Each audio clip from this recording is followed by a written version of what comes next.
monde m'entend le dire, mais je pense que je vais encore le répéter et le répéter encore une fois parce qu'on dit que la répétition est pédagogique.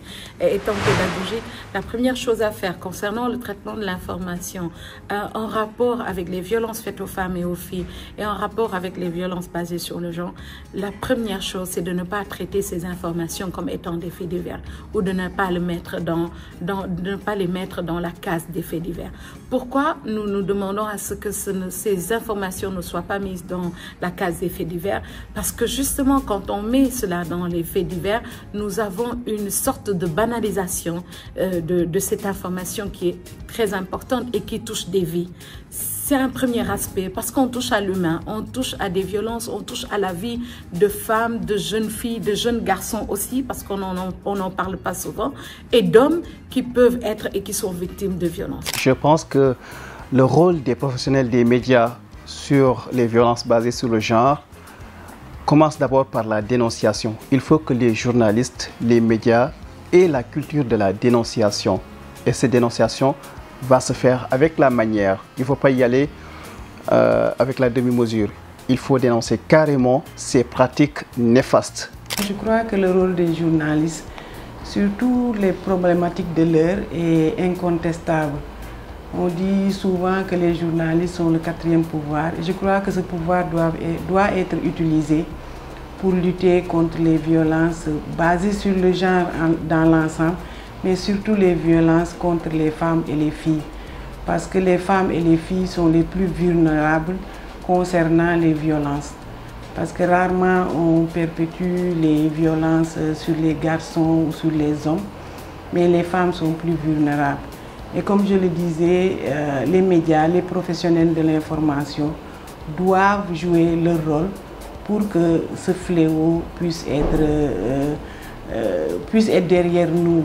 Parce que des fois, ce sont des stéréotypes et des croyances qui perpétuent certaines pratiques et qui mettent les femmes et les filles et qui les rendent un peu vulnérables. Donc la première chose, encore une fois, c'est de ne pas les traiter comme des faits divers et d'en faire des sujets sociétaux qui méritent tout le traitement nécessaire qu'une information de taille devrait mériter. Traiter l'information concernant les violences faites aux femmes et aux filles, c'est une manière pour nous également de scruter et de travailler sur les questions sociétales. Et moi, je félicite et je salue l'initiative et la décision du quotidien national Le Soleil aujourd'hui qui a décidé de mettre toute la partie faits divers dans le desk société. Certaines rédactions pourraient partir de cela également pour le faire. Traiter des violences, traiter des sujets qui concernent la santé mentale et la santé physique d'hommes et de femmes et de filles est d'une importance. Et d'une importance capitale parce qu'il s'agit quelque part de dire le traitement que nous faisons de cette information peut pousser une victime à se donner la mort. On l'a vu à travers le traitement sur les réseaux sociaux, peut également pousser une victime à se rétracter et de ne pas être dans le processus de dénonciation et de libération de la parole. Quelque part, nous inhibons l'envie et cet élan que ces victimes devraient avoir de pouvoir dénoncer et de dire, de pointer du doigt leur bourreau et de demander que justice soit faite.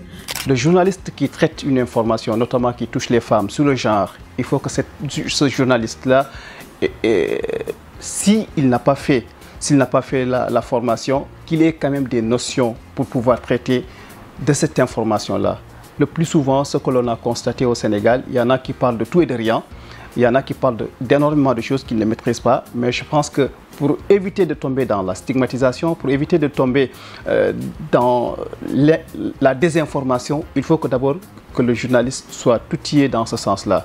Donc je veux dire que la formation, elle est fondamentale. Mais aussi, je pense que les femmes elles-mêmes, elles peuvent occuper les médias. Il y a plein de journalistes femmes aujourd'hui dans les médias.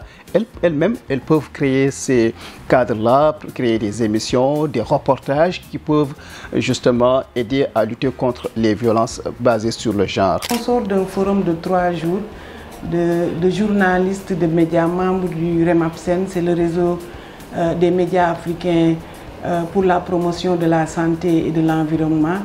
Parce qu'il y a une relation ténue entre ces violences et la santé des femmes et des filles.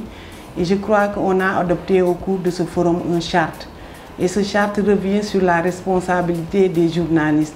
Comment les journalistes peuvent faire pour lutter contre les violences faites aux femmes, mais comment ces journalistes aussi peuvent contribuer à ne pas perpétuer ces stéréotypes. Parce que des fois, les femmes et les filles font face à des violences, mais ce sont les médias, les journalistes qui perpétuent un peu ces violences sans s'en rendre compte, en exposant les victimes. Et il y a une double victimisation de ces femmes et de ces filles qui font face à ces violences. Parce que non seulement elles sont victimes de violences, mais elles sont ensuite exposées au niveau des médias. C'est pourquoi ce réseau a adopté une charte pour un peu revenir sur les principes de base du journalisme, sur l'éthique, sur la déontologie, sur la responsabilité. Alors, il y a aussi la déconstruction des stéréotypes, des préjugés fondés ou non fondés sur les femmes. Aujourd'hui, je pense que les femmes, elles ont d'énormes potentialités. Elles peuvent faire énormément de choses. Parfois même, elles sont meilleures que les hommes. Donc, du coup, le travail que les médias, les journalistes, les professionnels des médias peuvent faire, c'est d'abord de valoriser ces femmes-là, de faire savoir que, justement, ces femmes ne sont pas des objets comme certains le croient, mais que ce sont des femmes qui sont intellectuelles, des femmes qui sont braves, des femmes qui œuvrent pour la bonne marche du pays.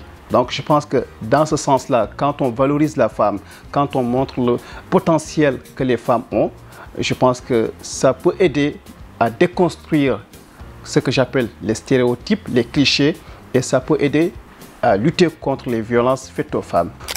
Le message, il est toujours celui-ci de dire aux confrères, hommes et femmes qui sont dans les médias, qu'en traitant des sujets qui concernent des violences faites aux femmes et aux filles, de mettre de l'empathie et de la bienveillance dans le traitement de ces informations. Puisqu'il s'agit de l'humain, puisqu'il s'agit de mentalité, de santé mentale, puisqu'il s'agit également du devenir de notre société, étant entendu que les femmes sont le socle et le pilier de notre société.